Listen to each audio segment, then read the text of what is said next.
Hallelujah. Praise the lord అండి. దేవుడిచ్చిన ఈ సమయాన్ని బట్టి దేవునికే మహిమ చెల్లిస్తూ ఉన్నాను. నా ప్రియ పరలోకమందున్న దేవ నా తండ్రి యేసయ్య, ఇదిగో దేవా తండ్రి, ఈ యొక్క సాయంకాల సమయాన్ని బట్టి నాయన తండ్రి మీకు వందనాలు ప్రభా తండ్రి. ఇదిగో మీరు ఇచ్చిన యొక్క ధన్యతను బట్టి, కృపను బట్టి దేవా తండ్రి నాయన మీకు స్తుతి స్తోత్రం మహిమ ఘనతను చెల్లిస్తున్నాను తండ్రి. ఇదిగో దేవా తండ్రి ప్రభా, నేను కాదు కానీ తండ్రి ప్రభా, నా నోటి ద్వారా మీ మాటలు మీరు మాట్లాడమని సమయం ముందు అడుగుతున్నాను ప్రభా తండ్రి. అవును తండ్రి ప్రభా, మీరు నా హృదయంలో కొన్ని మాటలు పెట్టడానికి పెట్టారు ప్రభా తండ్రి. అయితే దేవా తండ్రి ప్రభా, మీ ఆత్మ ద్వారా తండ్రి ప్రభా వాటిని ఇంకా వివరంగా తండ్రి ప్రభా యేషయా, ఇంకా క్లియర్గా తండ్రి ప్రభా యేషయా నీ బిడ్డలకి బయలుపరచడానికి తండ్రి ప్రభా యేషయా, ఇగో తండ్రి మిమ్మల్ని ఆరాధించడానికి, మిమ్మల్ని స్తుతించడానికి తండ్రి ప్రభా, మీ నామలను అభివృద్ధి చెందడానికి తండ్రి ప్రభా యేషయా, ఇదిగో తండ్రి ఈ సమయం ముందు తండ్రి ప్రభా మీరు వాక్యం ద్వారా మాతో మాట్లాడండి ప్రభా తండ్రి. మీరు ఏమైతే ఉద్దేశించారో ప్రతి దాన్ని కూడా తండ్రి ప్రభా యేషయా మాతో మాట్లాడి మమ్మల్ని బలపరచమని తండ్రి యేసుక్రీస్తు వారి నామములో తండ్రి అడిగి ప్రవచించి ప్రార్థించి వేడుకుంటున్నాను నా ప్రేమ కలిగిన తండ్రి. ఆమేన్. ఓకే అండి. అయితే నేను చెప్పదలుచుకున్నది ఏంటి అని అంటే, చూస్తున్న ప్రజెంట్ సిచ్యువేషన్స్ అన్నీ కూడా మనకి చాలా అంటే చాలా భయంకరంగా ఉన్నాయి. నేను అడుగుతా ఉన్నాను, దేవా ఏంటి దేవా ఇన్ని సమస్యలు, ఒకదాని తర్వాత ఒకటి, ఒకదాని తర్వాత ఒకటి, ఒకదాని తర్వాత ఒకటి అని అనుకుంటా అడుగుతూ ఉన్నాను దేవుణ్ణి. బయట చూసినట్టయితే చాలా అంటే చాలా భయంకరమైన పరిస్థితులు ఎలా ఉన్నాయంటే, ఈరోజు మనతో మాట్లాడిన వ్యక్తి ఒక 2-3 రోజులు వారం తర్వాత చూసినట్లయితే మళ్ళీ ఆ వ్యక్తి మనతో ఉండటంలే, చనిపోతున్నారు ఈ వైరస్ని బట్టి, ఏదో ఒక సంథింగ్ ఏదో ఒక రోగం బట్టి. అయితే దేవుణ్ణి అడుగుతా ఉన్నాను, ఏంటి దేవా, ఎందుకంటే నాకు తెలిసిన వారే ఈ మధ్యకాలంలో దాదాపు 20 నుంచి 30 మంది వరకు చనిపోవడం నేను చూశాను. అయితే అడుగుతా ఉన్నాను, ప్రార్థిస్తూ ఉన్నాను. కొంతమంది దేవుడు కార్యం చేసి వారు బతుకుతూ ఉన్నారు, కొంతమంది చనిపోతూ ఉన్నారు. అయితే దేవుణ్ణి అడిగా, ఏంటి దేవా ఇంకా ప్రతి ఒక్కరు కూడా ఇలా చనిపోవడమేనా? ఎందుకంటే నువ్వు జీవం ఇవ్వడానికి వచ్చావు, సమృద్ధి గల జీవం ఇవ్వడానికి వచ్చావు, భూమి మీద దీర్ఘాయుష్తో ఉండడం నీ యొక్క చిత్తము. పరిస్థితి ఏంటి అని అడిగినప్పుడు దేవుడు కొన్ని వాక్యాల ద్వారా నాతో మాట్లాడారు. అందులో కొన్ని వాక్యాలు అయితే నేను కొన్ని వాక్యాలు తీసి అవి నేను మీకు చెప్దామని అనుకుంటున్నాను. ఏంటంటే యోబు గ్రంథము 5వ అధ్యాయము 7 నుంచి 9 వరకు. యోబు గ్రంథము 5వ అధ్యాయం 7 నుంచి 9 వరకు. అక్కడ ఈ విధంగా రాస్తున్నాడు యోబు, నిప్పురవ్వలు పైకు ఎగురునట్లు నరులు శ్రమానుభవానికే పుట్టుచున్నారు. అయితే నేను దేవుణ్ణి ఆశ్రయించెదను, దేవునికే నా రాజ్యమును అప్పగించెదను. ఆయన పరిశోధింపజాలని మహత్కార్యములను లెక్కలేనన్ని అద్భుత క్రియలను చేయువాడంట. చూడండి, యోబు అంటా ఉన్నాడు, నిప్పురవ్వలు పైకి ఎగురినట్లు నరులు శ్రమానుభవానికే పుడుతున్నారంట. అసలు చూడండి, ప్రతి మనిషి పుట్టేదే శ్రమను అనుభవించడానికంట. ఇక్కడ చెప్తాను, నిప్పురవ్వలు చూడండి, మనం బొగ్గులు పోయి చూసినట్లయితే అది ఎలా ఉంటుంది, టప టప టప టప టప రాగుతున్నప్పుడు నిప్పులు పైకి లెగుస్తూ ఉంటాయి, నిలబడవు భూమి మీద, ఎగుస్తూ ఉంటాయి. అలా ఎగురుతున్నారంట. నిప్పురవ్వలు పైకి ఎగిరినట్లు నరులు శ్రమానుభవానికే పుడుతున్నారంట. అంటే పుట్టే ప్రతి నరుడు శ్రమలు అనుభవిస్తూ ఉన్నాడంట. ఎవరు? యోబు అంటున్నాడు. అయితే చూడండి, ప్రతి సమస్యకి ఒక పరిష్కారం అనేది దేవుడు పెట్టేశాడు భూమి మీద. ఎందుకంటే పరిష్కారం లేకుండా ఏ సమస్యను కూడా దేవుడు ఎలవ్ చేయడు. ఇక్కడ చూడండి, నిప్పురవ్వలు పైకి ఎగిరినట్టు నరులు శ్రమానుభవానికే పుడుతున్నారు. అయితే నేను దేవుణ్ణి ఆశ్రయించెదను, దేవునికే నా రాజ్యమును అప్పగించెదను. ఒకటి గుర్తుపెట్టుకోండి, అయితే అందరూ శ్రమానుభవానికే పుడుతున్నారంట. కానీ కిందకు వచ్చేటప్పటికి ఏముంటుంది, అయితే నేనే దేవుణ్ణి ఆశ్రయించెదను, దేవునికి నా రాజ్యమును అప్పగించెదను. అంటే ఎప్పుడైతే నీ జీవితాన్ని, నీ పరిస్థితుల్ని, నీ కష్టాల్ని, నీ వ్యాధుల్ని, నీ భయాల్ని ఎప్పుడైతే నువ్వు దేవునికి అప్పగించేస్తావో అక్కడ ఏం చేస్తాడంట, ఆయన పరిశోధింపజాలని, 9వ వచనం, ఆయన పరిశోధింపజాలని మహత్కార్యములను లెక్కలేనన్ని అద్భుత క్రియలను చేయువాడంట. చూడండి, క్లియర్గా చెప్తున్నాడు దేవుడు, అయితే నేను దేవుణ్ణి ఆశ్రయించెదను, దేవునికే నా రాజ్యమును అప్పగించెదను. అప్పుడు ఆయన పరిశోధింపజాలని మహత్కార్యములను లెక్కలేనన్ని అద్భుత క్రియలను చేయవాడంట. చూడండి, అయితే ఈ శ్రమానుభవాలకి, ఈ కష్టాలకి, ఈ బాధలకి, ఈ వ్యాధులకి, ఈ శోధలకి, కొన్ని బలహీనతలకి మనము కృంగిపోయి అందులో నశించుకోవాల్సిన అవసరం లేదంట. దాన్ని ఏం చేయమంటున్నాడు? యోబు చెప్తున్నాడు, నిప్పురాలేడు మనుషులందరూ కూడా శ్రమానుభవానికి పుడుతున్నారు కదా, అయితే నేనేం చేస్తున్నాను, అలా నేను ఉండకుండా ఉండడం కోసం నా వాద్యాన్ని అంతటిని కూడా దేవునికే అప్పగించుచున్నాను, ఆయన పరిశోధింపజాలని మహత్కార్యాలను లెక్కలను అద్భుత క్రియలు చేస్తున్నాడంట. చూడండి, మనకున్న సమస్యలు, మనకున్న ఇబ్బందులు ఇవన్నీ ఉండొచ్చు, కాదని అంటలే. అయితే దేవుడికి ఎప్పుడైతే నువ్వు చెప్తావో, ఎందుకంటే ఒకటి చూడండి, దేవుడు కాకుండా మనము జయించేద్దామంటే కొన్నిసార్లు జయిస్తాం, కొన్నిసార్లు జయించలేం, కొన్ని సమస్యలు పోగొట్టుగలుగుతాం, కొన్ని సమస్యలు పోగొట్టుకోలేం. కానీ దేవుణ్ణి ఆశ్రయించినప్పుడంట, దేవునికే నీ వ్యాజ్యమును చెప్పినప్పుడు, దేవునికే నీ మొరను పెట్టినప్పుడు, దేవుడికే నీ సమస్యలను చెప్పినప్పుడు, అది ఏది అంటే ఆయనకు అసాధ్యమైనట్టు ఏదీ లేదు. నువ్వు ఆయనకు మొరపెట్టింది ఏ సమస్య అయినా సరే, ఆయన ఒక అద్భుత కార్యమును పరిశోధింపజాలని లెక్కలను అద్భుత క్రియలను చేసి ఏం చేస్తాడంటే వాటి నుంచి విడిపిస్తాడు నేను. అర్థమవుతుందండి? కాబట్టి నీ జీవితంలో ఏదైనప్పటికీ కూడా, ఎంత భయంకరమైన పరిస్థితి అయినప్పటికీ కూడా, అది నీ చేయి దాటిపోయినప్పటికీ కూడా నువ్వేం చేయాలి తెలుసా? ఎప్పుడైతే అది తీసుకుని దేవునికి చెప్తావో, దేవునికి అప్పగిస్తావో, అప్పుడు దేవుడు ఇన్వాల్వ్ అవుతాడంట. ఏం చేస్తాడంట? పరిశోధింపజాలని మహత్కార్యములను లెక్కలను అద్భుత క్రియలను చేయువాడు. కాబట్టి నువ్వు ఎప్పుడైతే నీ బాధని, నీ వేదన, నీ కష్టాన్ని, నీ సమస్యల్ని, నీ మరణకరమైన రోగంలో ఏదైనప్పటికీ కూడా వాటిని ఎప్పుడైతే దేవునికి అప్పగించేస్తావో, దేవుడు అద్భుత క్రియలు చేస్తాడంట, దేవుడు ఆశ్చర్యమైన క్రియలు చేస్తాడంట, ఆయన ఇన్వాల్వ్ అవుతాడంట. చూడండి, మనల్ని దేవుడు భూమి మీద పుట్టించిన తర్వాత విడిచిపెట్టేలేదండి. మామూలుగా ఏం చేశాడంట? తన రక్తం పెట్టి కొన్నాడంట. గమనించండి, ఏదో దేవుడు ఒక మాట ఇస్తే సరిపోదును మనుషులందరూ రక్షణ పొందడం, కానీ అలా కాదంట.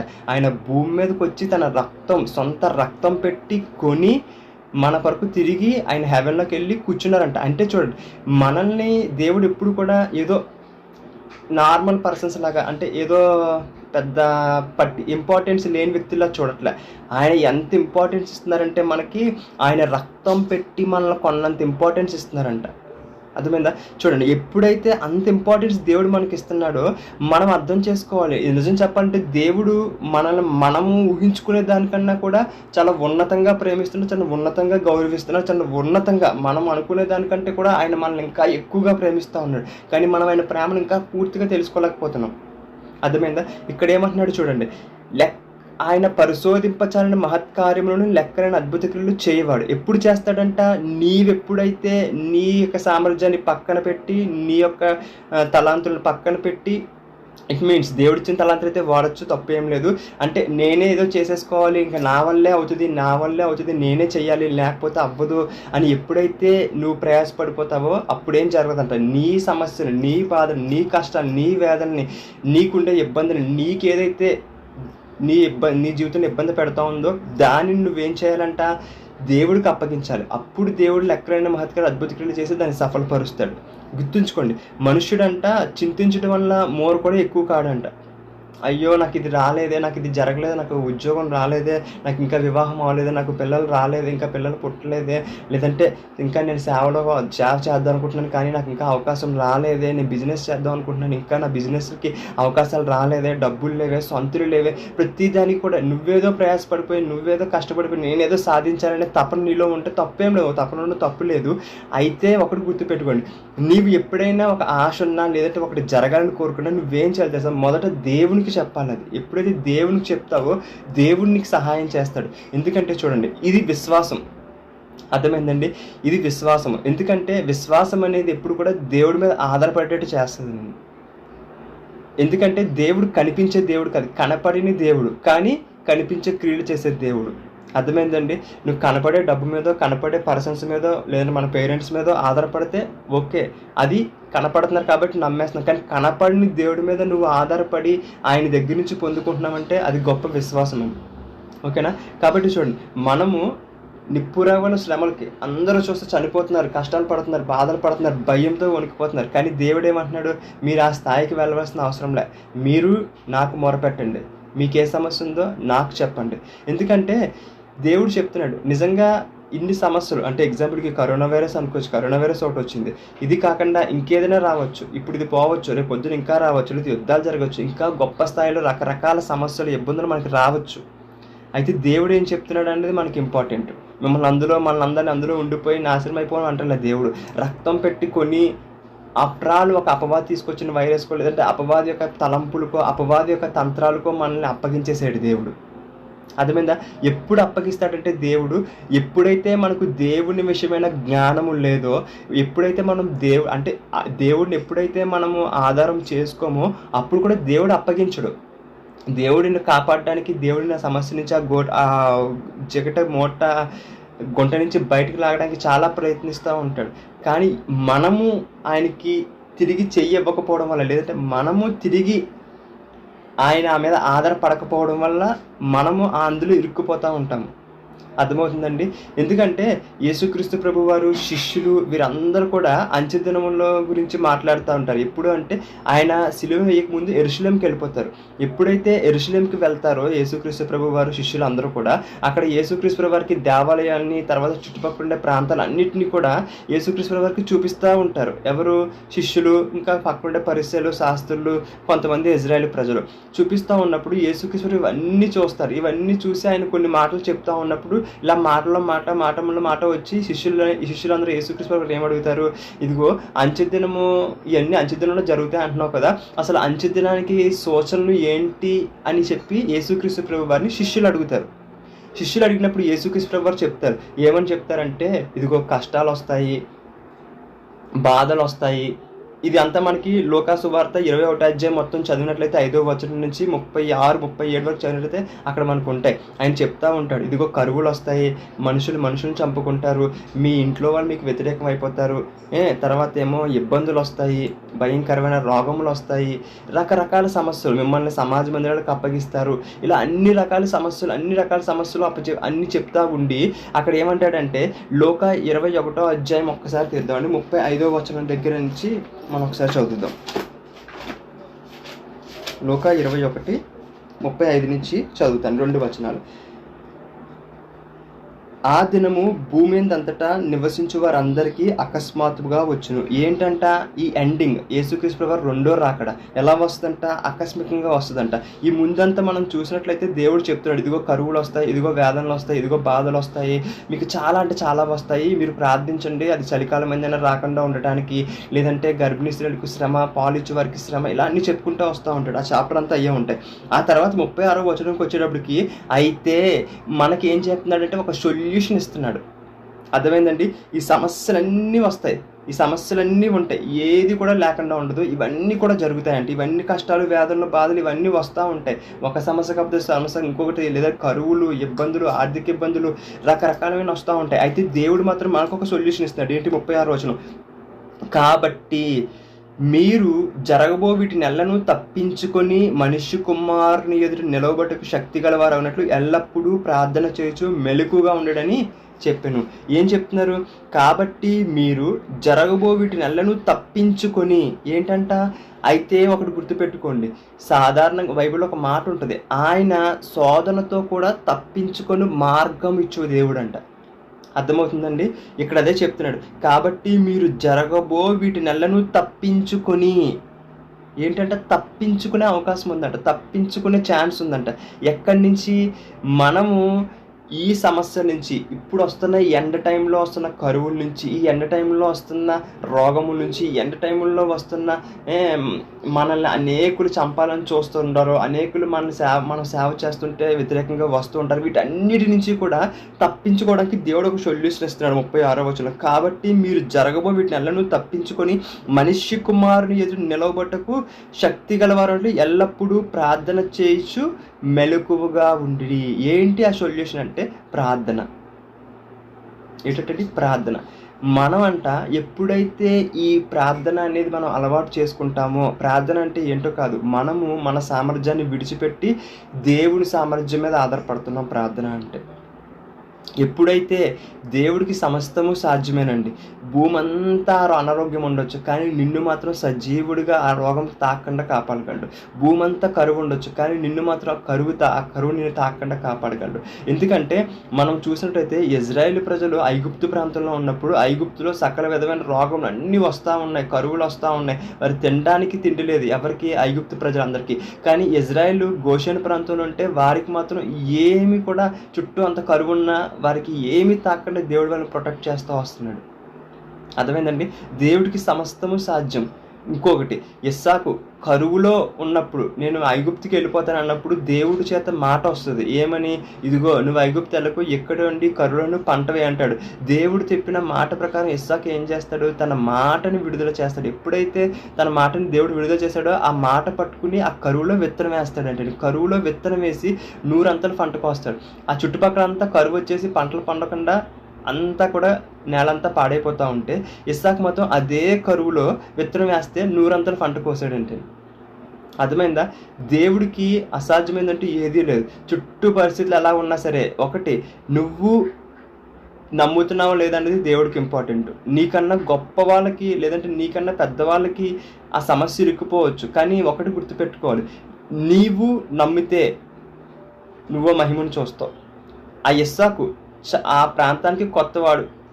ఆ చుట్టూ దేశం అంతా కూడా కరువుతో ఉంది, ఎవరు పంటలేట్లే. కానీ దేవుడి మాట చెప్పి దేవుడి మాటని నమ్మి ఆ కరువులో విత్తనం వేశాడంట. ఏమైంది? ఎప్పుడైతే కరువులో విత్తనం వేశాడో దేవుడు ఏం చేశాడంట? 100 అంతలు పంట ఇచ్చాడంట. కాబట్టి గుర్తుపెట్టుకోండి, మనల్ని దేవుడు ఎప్పుడు కూడా చాలా గొప్పగా చూస్తాడండి. ఆయన మాట మనకి ఎందుకు ఇస్తాడంటే మనం విడుదల పొందాలని చెప్పి. ఇక్కడ ఏమంటున్నాడు? వీటినన్నిటిని తప్పించుకోవడానికి మీరు మెలకుగా ఉండి ప్రార్థన చేయండి. అంటే ఏంటి సొల్యూషను? ప్రార్థన. అంటే ఈ వైరస్ నుంచి తప్పించుకోవడానికి ప్రార్థన వాడచ్చు, కరువు నుంచి తప్పించుకోవడానికి ప్రార్థన వాడచ్చు, ఇంకా రాబోయే దేని నుంచి తప్పించుకోవడానికైనా నువ్వు ప్రార్థన వాడి బయటికి రావచ్చు. అర్థమైందా? ఇది ఎప్పుడు వరకు? ఆయన వచ్చే రాకడ వరకు కూడా నువ్వు ఉండొచ్చు. నువ్వు బతికి ఉండగా రాకడ వస్తే ఆ టైం వరకు కూడా నువ్వు ప్రార్థన పట్టుకుని ప్రార్థన చేసుకుంటూ దేవుళ్ళు ఎదుగుతూ నువ్వు బతికుండొచ్చు, ఏ సమస్య కూడా ఇరుక్కుపోకుండా. చూడండి, నా ప్రజలు జ్ఞానం లేక నశించిపోతున్నారు అంటాడు దేవుడు, చెరపట్టబడుతున్నారు అంటాడు. ఏం లేక? విశ్వాసం లేక, ఏదో లేక కాదు, జ్ఞానం లేక. ఏ జ్ఞానము? దేవుడి వాక్య సంబంధమైన జ్ఞానం అండి. దేవుడు విడిపించువాడు, రక్షించువాడు. మనకి పాత నిబంధన గ్రంథంలో దేవుడు ఇన్ని రాసి మనకి ఎందుకు పెట్టాడు తెలుసా? ఇదిగో నా సామర్థ్యం ఇది, నేను ఇలా విడిపించువాడు, నేను ఇలా రక్షించువాడిని. ఇదిగో మీరు నమ్మి ఆయన మీద ఎప్పుడైతే ఆధారపడతారో, ఎప్పుడైతే ఆయనకి మొర పెడతారో మనల్ని కూడా దేవుడు విడిపిస్తాడు. అంటే మనకి ఎలా ఉంటుందంటే, ఈ సమస్యలు అందరూ పడుతున్నారు కదా, ఇంకా నేనేముంది, నేను కూడా పడతానులే అని సర్దుకుపోతామండి. అలా సర్దుకుపోకూడదు తెలుసా? ఎప్పుడైనా సరే మనము అపవాదిని ఎదిరించాలి. వాక్యం తెలిసిన వాళ్ళు ఏం చేస్తారంటే, ఆ సమస్య ఎందుకు వచ్చింది, దేవుడు దీనికి సొల్యూషన్ ఆల్రెడీ పెట్టాడు కదా. ఎగ్జాంపుల్కి చూద్దాం, దేవుడు శిలువలో మన పాపాలు తీసివేశాడు, శిలువలో మన రోగాలు కూడా తీసివేశాడు. అర్థమైందా? చూడండి, నిశ్చయంగా ఆయన దెబ్బల వల్ల మనకు స్వస్థత అంట. అంటే ఒక అనారోగ్యం వచ్చినప్పుడు దేవుడిని మనం ఏం చేయాలంట? ఇది దేవుడే పెట్టేశాడు అని మనం అనుకోకూడదు. ఎందుకంటే దేవుని చిత్తం ఏముంది అక్కడ? దేవుడిని రోగాలు స్వస్థపరచడం ఆయన చిత్తమై ఉంది, నీ సమస్యలు తీసివేయడం ఆయన చిత్తమే ఉంది. కానీ మనం ఎలా ఆలోచిస్తామంటే ఇది దేవుడే పెట్టాడని. కాదండి, ఒకటి గుర్తుపెట్టుకోండి, దేవుడే పెట్టే ఉద్దేశం ఉంటే దేవుడు స్వస్థపరచడు కదా, దేవుడు శిలువలో భరించడు కదా. అయితే ఒకటి గుర్తుపెట్టుకోండి, కొన్ని మన అవిధేయత వల్ల అనారోగ్యాలు రావచ్చు, మన నిర్లక్ష్యం వల్ల అనారోగ్యాలు రావచ్చు. అర్థమైందా? అంటే మన నిర్లక్ష్యం, మన అవిధేయత వల్ల, దేవుని వాక్యం విషయమైన జ్ఞానం లేకపోవడం వల్ల. సింపుల్, ఎందాగా అంటారా? నీకు యేసుక్రీస్తు ప్రభు వారు రక్షణ ఇస్తారు, ఆయన యందు విశ్వాసం ఉంచితే నీకు రక్షణ వస్తుంది అనే మాట నీకు తెలిసింది కాబట్టి నువ్వు నమ్మావు, రక్షణ పొందుకున్నావు. అర్థమైందండి? దేవుడు జ్ఞానం నీకు దేని విషయమై తెలుస్తుందో అది నువ్వు పొందుకుంటావు. జ్ఞానం లేదా మనం ఏం పొందుకోలేమండి, ఆ చెర పట్టబడతామంట. వాక్యమే సెలవిస్తుంది. ఎందుకు? కీర్తన గ్రంథంలో అంటారు, నీ పక్కన 1000 మంది పడినను 10,000 మందిని అపాయింట్ యుద్ధకు రాదని అంటాడు. అర్థమైందా? కాబట్టి మనం నమ్మాలంటండి, ఓకే చుట్టుపక్కల అందరికీ జరిగిపోతుంది కదా, నాకు జరిగిపోద్దేమో అని అనుకోకూడదు. మనము వాక్యాన్ని నమ్ముతున్నాం, దేవుడి మీద ఆధారపడుతున్నాం. యోబు అంటున్నాడు, నరులు అందరూ శ్రమానుభవానికే పుడుతున్నారు, రిప్పురవలు పైకి రెట్టి ఎగురుతున్నారు, కానీ నేనైతే నా దేవుణ్ణి ఆశ్రయించదును. కాబట్టి చుట్టుపక్కల పరిస్థితులు ఎలా ఉన్నా ఏమైనా మనమైతే మన దేవుణ్ణి ఆశ్రయించాలండి.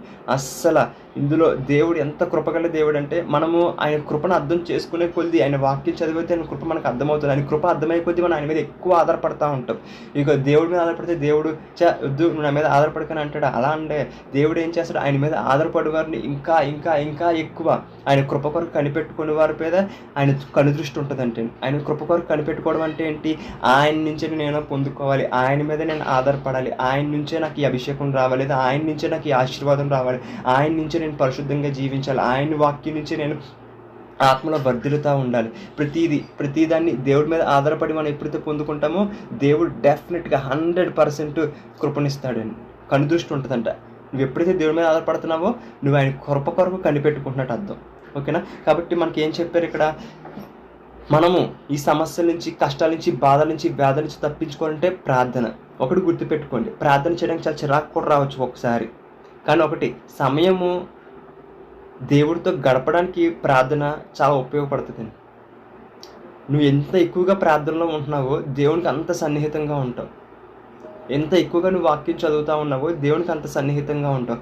దేవుడికి మనకి కనెక్షన్ ఏంటంటే రెండే అండి, వాక్యం చదవటము, ప్రార్థన.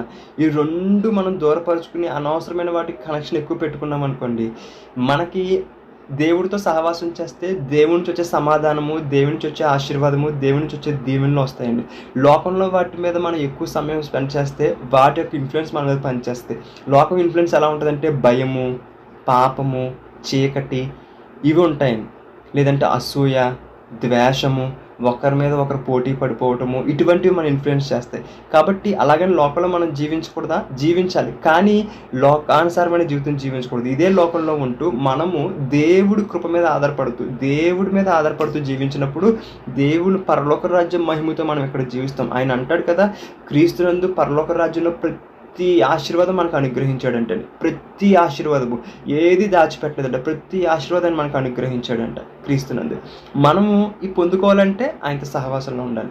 ఎప్పుడైతే ఆయనతో ప్రార్థనలో ఉంటావో, వాక్యం చదువుతూ ఉంటావో, ఆయనతో సహవాసంలో గడుపుతూ ఉంటావో దేవుడి నుంచి మహిమను పొందుకుంటావు. ఆయన అంటాడు కదా, నేను ద్రాక్షవల్లిని, మీరు తీగెలు.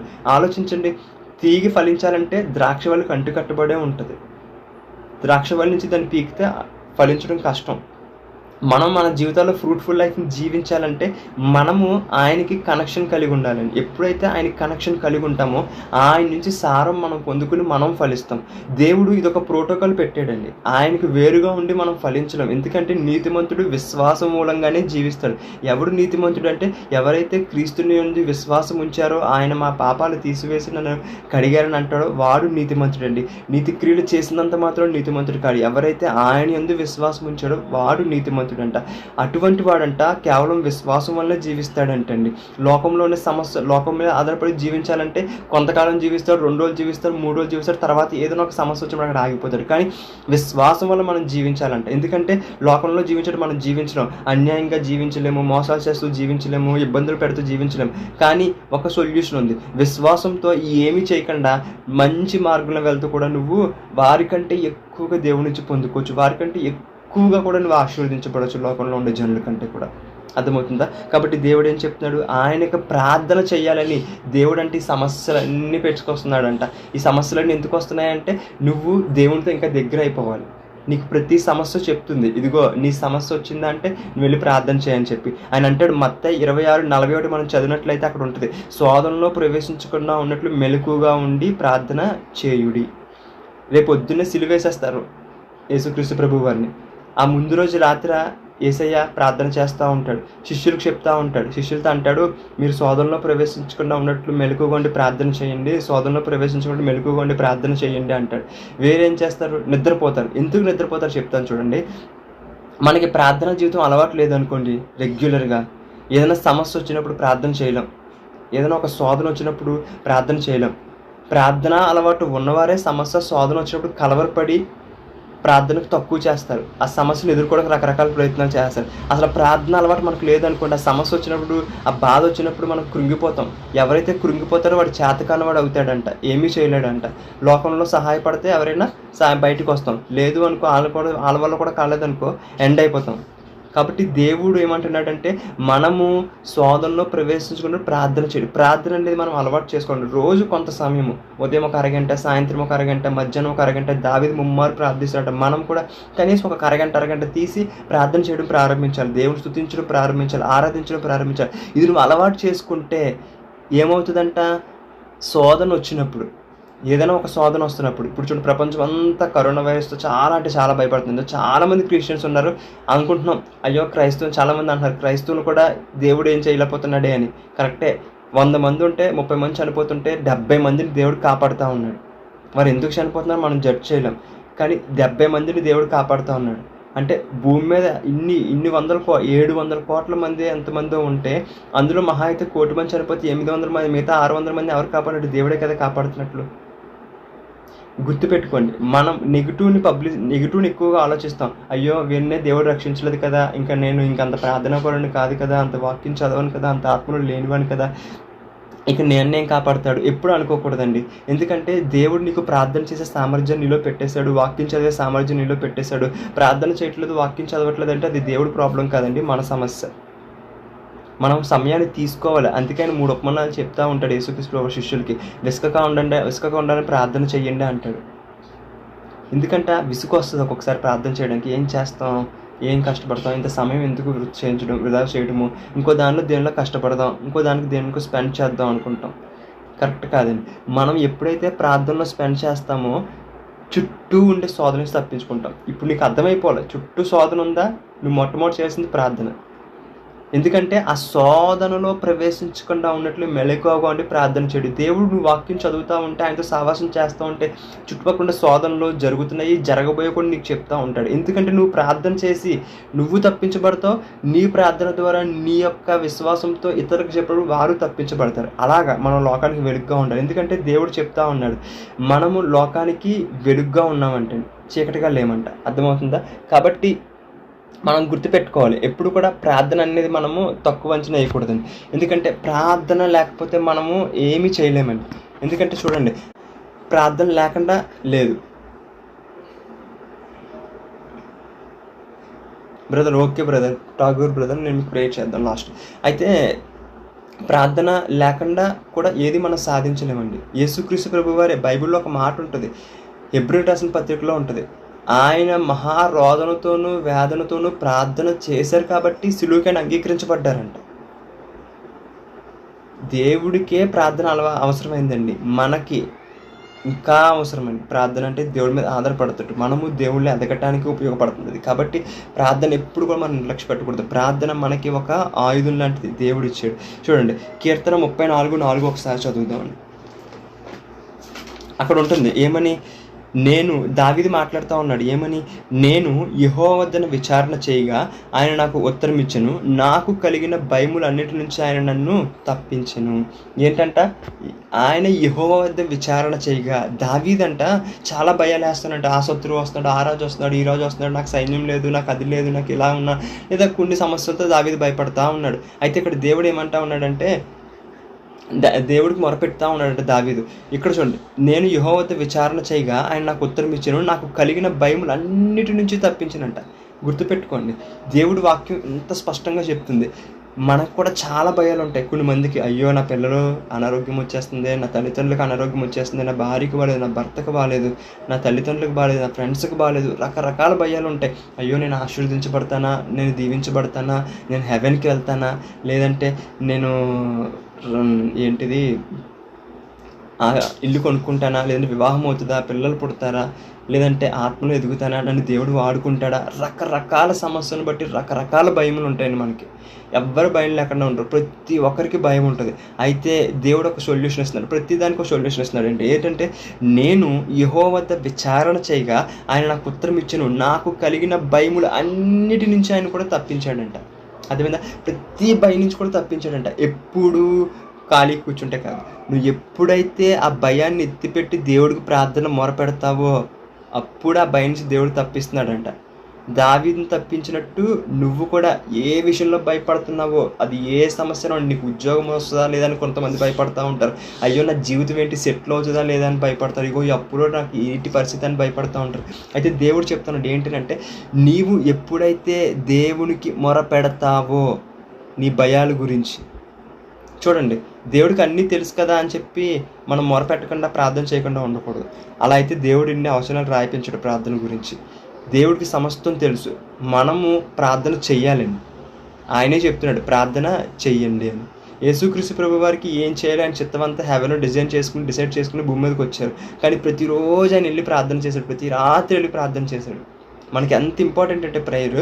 ఒకటి చెప్తున్నాను చూడండి, ప్రార్థన లేకపోతే మనము జీవించలేమండి. సమృద్ధి గల జీవాన్ని జీవించలేము, సంతోషకరమైన జీవితాన్ని జీవించలేము, ఆనందకరమైన జీవితాన్ని జీవించలేము, దేవుని స్తుతిస్తూ మహిమపరుస్తూ జీవించలేమండి. ప్రార్థన ఉన్నవారు మాత్రమే అలా జీవిస్తారు. ఎందుకంటే చుట్టుపక్కల ఏదో ఒక సమస్య, ఏదో ఒక ఇబ్బంది, ఏదో ఒక కష్టం, ఏదో ఒక బాధన, ఇంట్లోకి ఎవరికైనా బాగోకపోతే మనకి సరిగా మనస్సమాధానంగా ఉండదు. కానీ ప్రార్థన చేస్తే ఆ భయాన్ని నుంచి, ఆ సమస్య నుంచి దేవుడు తప్పిస్తున్నప్పుడు నీ మనసు ఎంతో తేలిగ్గా ఉంటుంది. దేవుని ఇంకా స్తుతిస్తూ ఇంకా లోతుగా దేవుణ్ణి అడుగుతావు. ఓకేనా?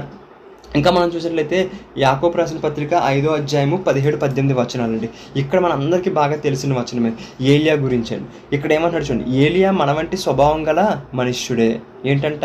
మన వంటి స్వభావం గల మనుష్యుడే అంటే మనలాగే అవిశ్వాసం వస్తుంది, మనలాగే బాధలు వస్తాయి, మనలాగే కష్టాలు వస్తాయి, మనలాగే వేదనలు వస్తాయి, మనలాగా ఆలోచించే వ్యక్తే.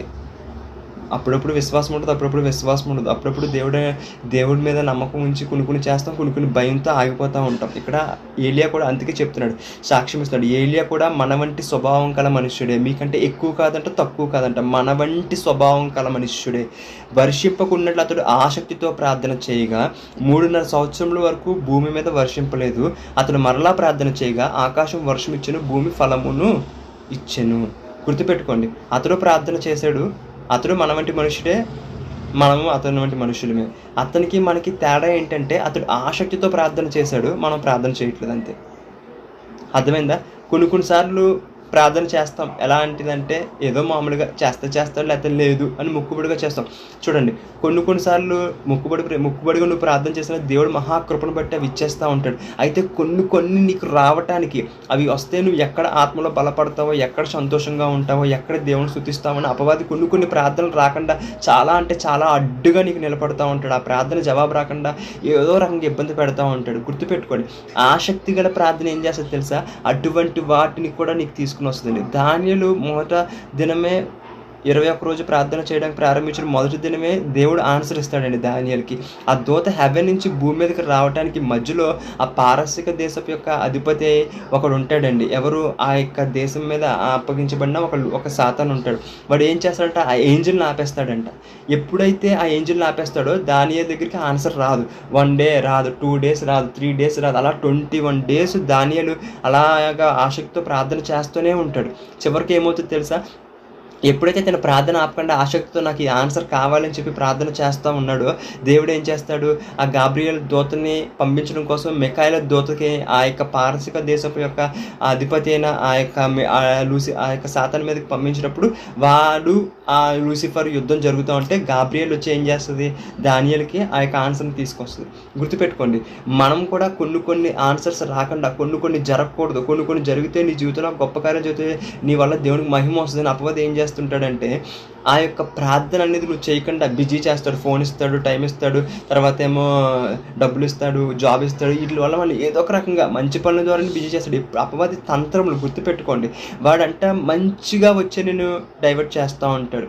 ఫ్యామిలీలో ఎవరో ఒకరు వచ్చో, ఫ్రెండ్స్ వచ్చో, అంతా మంచిగా, చెడుగా కూడా డైవర్ట్ చేయడు, మంచిగానే డైవర్ట్ చేస్తాడు. ఎందుకంటే అసలైంది ప్రార్థన. నువ్వు అది తప్పిపోవాలని ఆడి రకరకాల ప్రయత్నాలన్నీ వేస్తాడు. చూడండి, అపవాది వచ్చి నువ్వు ప్రార్థన చేయకని చెప్పడు, ఆ ప్రార్థన చేయకుండా ఉండడం కోసం బిజీ తీసుకొస్తాడు, ఏదో ఒకటి సమస్యను తీసుకొస్తూ ఉంటాడు. ఆ బిజీలో నువ్వు అటు ఇటు తిరుగుతూ ఉంటే ప్రార్థన అనేది దాన్ని నిర్లక్ష్య పెట్టేస్తావు. దానివల్ల ఏమవుతుందంటే నువ్వు పొందుకోవాల్సిన గ్రేట్ థింగ్స్ పొందుకోకుండా ఉండిపోతున్నావు. ఎప్పుడైతే ఆ గ్రేట్ థింగ్స్ నువ్వు పొందుకోకుండా ఉండిపోతున్నావో ఆటోమేటిక్గా నీ ద్వారా దేవుడికి ఏ మహిమ రావట్లే. నువ్వు కూడా అనుకుంటావు ఇంక దేవుడు ఏం చేస్తున్నాడు, నిన్ను చూసి నీ పిల్లలు అనుకుంటారు, అయ్యో ఇంక ఈ దేవుడి వల్ల మా డాడీ మా మమ్మీ ఏం అవ్వలేదు, ఇంకా నా పరిస్థితి ఏంటి అని చెప్పేసి వాళ్ళు లోకం మీద ఆధారపడడం మొదలెడతారు. నీ చుట్టుపక్కల ఉన్నవాళ్ళు నువ్వు వాక్యం చెప్దామని నీ సమస్యలు చూసి నువ్వు చెప్పలేవు. అర్థమైందా? కాబట్టి నువ్వే ప్రార్థనాపూర్వకంగా ఉండి, నువ్వే ప్రార్థనలో ఎక్కువ ఎదిగి, వాక్యంలో ఎదిగి, నువ్వే ఆశీర్వదించబడి, నువ్వే దీవించబడి, నువ్వే ఆత్మను నింపబడుతున్నావు అనుకో, నీ చుట్టుపక్కల అందరికీ కూడా అతను ఒక వ్యక్తిని స్వార్థ చెప్పచ్చు. ఎవరికైనా వాక్యం చెప్పగలవు. అప్పుడు చెప్పి అయ్యో వారిని వ్యతిరేకిస్తున్నప్పుడు కూడా వారిని క్వశ్చన్లు అడుగుతారు, అవునా నీ పరిస్థితి ఎలా ఉందని. అంటే అప్పుడు నువ్వు ఎప్పుడైతే ప్రార్థనాపూర్వకంగా ఉంటావో అలా క్వశ్చన్ వేయడానికి ఆన్సర్ ఉండదు, ఆ క్వశ్చన్ వేయడానికి అవకాశం ఉండదు. వాళ్ళు ఏమైనా అడిగారు అనుకో, వాళ్ళకి ఏం సమస్య ఉందనుకో, నువ్వే ప్రార్థన చేసి వారిని విడిపించేసి ఇదిగో దేవుడిని నమ్ముకో అని చెప్పొచ్చు నువ్వు ఇంకా సింపుల్గా. అర్థమైందా? దేవుడు చాలా కృపగల దేవుడు అండి. ఆయన మనకి ఇన్ని వాక్యాలు ఇచ్చాడు. ఎందుకు?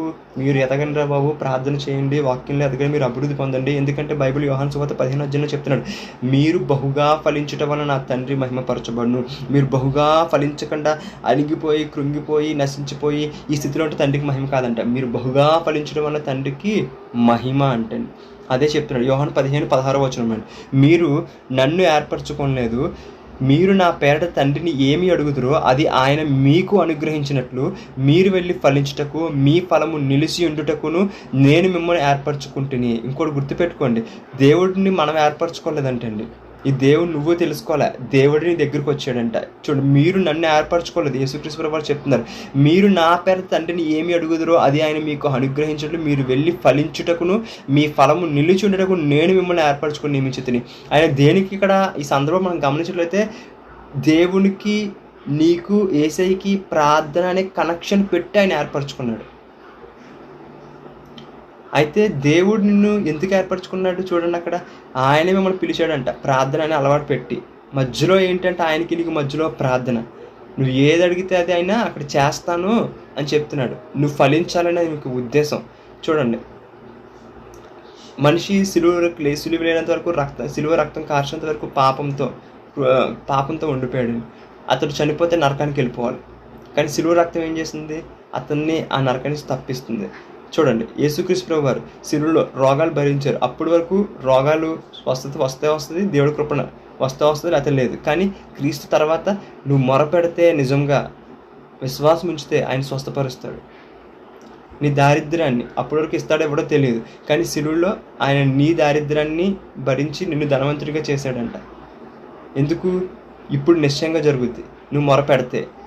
ఇక్కడ అంటున్నాడు చూడండి, మీరు నన్ను ఏర్పరచుకోలే, మీరు నా పేరుతో తండ్రిని ఏమి అడుగుదురో, ఏంటంట ఏమి అడుగుదురో అది ఆయన మీకు అనుగ్రహించినట్లు మీరు వెళ్ళి ఫలించాల.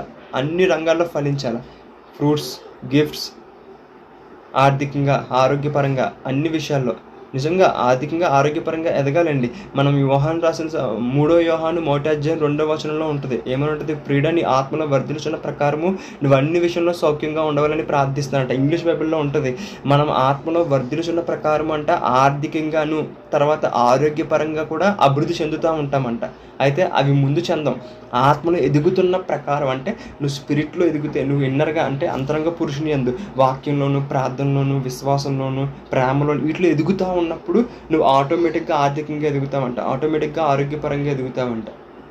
అర్థమైందా? కాబట్టి మనము దేవుడి మీద ఆధారపడండి, ప్రార్థన చేయాలి.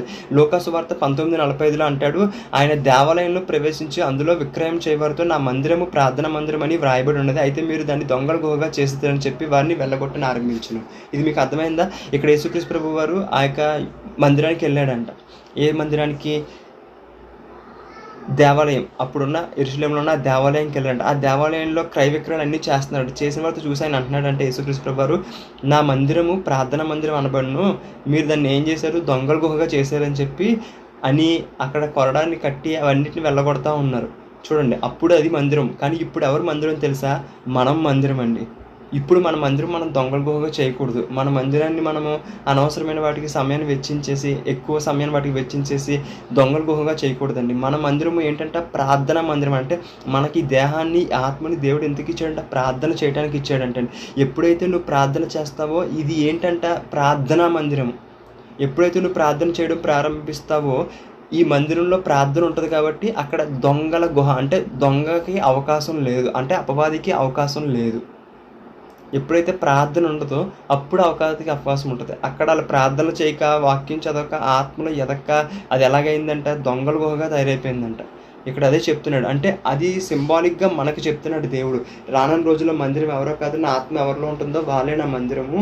అయితే ఎప్పుడైతే వారిలో ప్రార్థన ఉండదో వారు దొంగల గుహగా తయారవుతుంది. అంటే అపవాది వచ్చి వాడిలో గుహగా పెట్టుకుంటాడు. దొంగల గుహ అంటే దొంగలు వచ్చి అందులో ఉండేటు, అపవాది వచ్చి మనలో ఉండి ఆడి క్రియలన్నీ చేపిస్తూ ఉంటాడు ఎప్పుడైతే ప్రార్థన ఉండదు. అందుకే కొంతమంది అనుకుంటారు నేను పరిశుద్ధంగా జీవించాలి అని జీవించలేకపోతూ ఉంటారు, వాక్యం చదవాలనుకుంటారు చదవలేకపోతూ ఉంటారు, లేదంటే నేను ఈ విషయంలో మంచిగా ఉండాలి, మంచిగా జీవించాలని చాలా ప్రయాసపడుతుంటారు, మంచి ఆలోచన, కానీ వారు జీవించలేరు.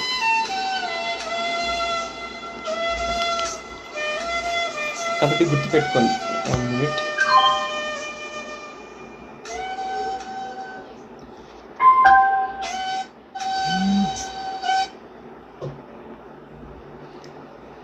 కాబట్టి గుర్తుపెట్టుకోండి, మనము దేవుడు ఎప్పుడు కూడా ఏమంటున్నాడంటే ప్రార్థన.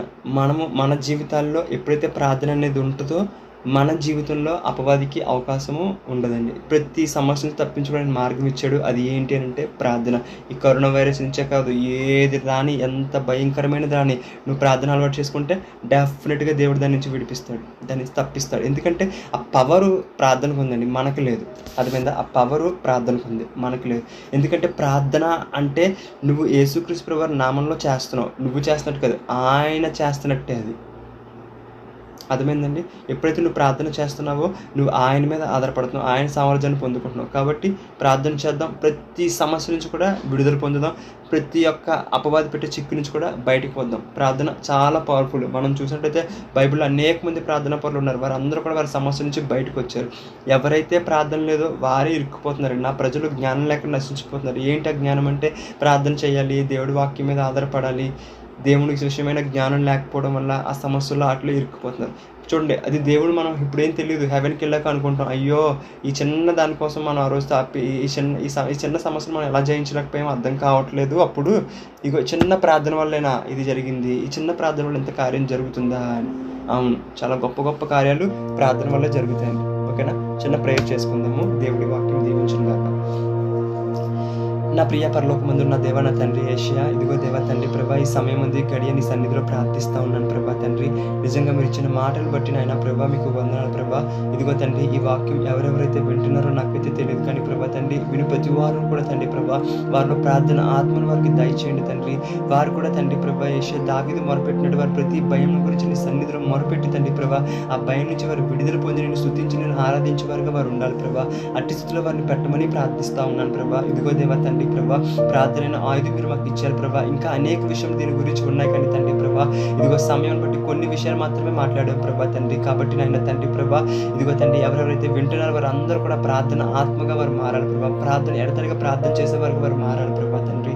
ఎందుకంటే నీ ప్రార్థన మాత్రమే తండ్రి ప్రభా మమ్మల్ని లోకంలో నుంచి సురక్షితంగా కాపాడుతుందని వాక్యం సెలవిస్తుంది. అవును తండ్రి, మనుషులందరూ నిప్పురవలు పైకి రెండు శ్రమలు పుట్టడానికి, శ్రమలు అనుభవించడానికి పుడుతుందని వాక్యం సెలవిస్తుంది. కానీ నీవైతే ప్రార్థన ద్వారా ఆయన మీద ఆధారపడినప్పుడు ఆయన నిన్ను అలా ఎగరకుండా, అలా సోదనలో పడకుండా, శ్రమను అనుభవించకుండా నిన్ను మహత్కార్యములతోనూ సూచకులతోనూ తండ్రి ప్రభా మీరు మమ్మల్ని కాపాడుతారని వాక్యం ద్వారా మాట్లాడావు ప్రభా. నిజంగా తండ్రి ఇప్పుడు ఎవరెవరైతే తండ్రి ప్రభా లైవ్ చూస్తున్నారో వారికి ఏ అనారోగ్య సమస్యలు నాకు తెలియదు, కానీ ప్రభా దేవా ఇదిగో తండ్రి ఇప్పుడే వారిని ముట్టి స్వస్థపరచమని అడుగుతున్నాను ప్రభా. ఎవరెవరి జీవితాలు ఆలస్యాలు అయిపోయినాయి ప్రభా, ఎవరెవరు తండ్రి ప్రభా నాకు ఇంకా ఈ కార్యం జరగలేదని భయపడతా, ఇది జరుగుద్దా లేదా అని బాధపడుతున్నారో ఇదిగో దేని కొరకు చింతించవలసిన అవసరం లేదు. ఎప్పుడైతే మేము ప్రార్థన చేస్తామో తప్పకుండా ఆ సమయంలో నువ్వు వాటి నుంచి విడిపిస్తానని సెలవిస్తున్నావు ప్రభా తండ్రి. ఆ భయం నుంచి మమ్మల్ని తప్పిస్తానని సెలవిస్తున్నావు. కాబట్టి తండ్రి చూస్తున్న ప్రతి ఒక్కరిని దీవించండి, చూస్తున్న ప్రతి ఒక్కరిని ఆశీర్వదించండి ప్రభా. వారి వ్యక్తిగతంగా ప్రార్థనలో ఎదిగినట్లు సహాయం చేయండి ప్రభా. ఇదిగో తండ్రి ఈ మాటలు నేను విడుదల చేసేట్టుగా తండ్రి, ఈ మాటలు మూలుగల్లోనికి, ఎముకల్లోనికి, శరీరంలోకి వెళ్తుంది. కాబట్టి తండ్రి ప్రభా వారి హృదయంలోకి వెళ్ళి తండ్రి ప్రభా ప్రార్థన మీద ఆసక్తి వరకు పెరిగినట్లు నీ కృపను చూపించండి ప్రభా. ఎందుకంటే ప్రార్థన చేయడానికి విసుగు వస్తుందని విసుగక ప్రార్థన చేయమన్నావు ప్రభా తండ్రి. కాబట్టి ప్రార్థన మీద ఆధారపడేవారుగా మమ్మల్ని చేయమని అడుగుతా ఉన్నాను ప్రభా. ఇదిగో దర్శించండి, ఎవరెవరైతే చూస్తున్నారో వారు ఏ సమస్యలతో ఉన్న వారిని విడిపించండి, తాకండి, ముట్టి స్వస్థపరచండి. వారికి కలిగిన ప్రతి భయం నుంచి వారిని విడిపించమని యేసుక్రీస్తు వారి నామంలో అడిగి ప్రోత్సహించి ప్రార్థించి వేడుకుంటున్నాను.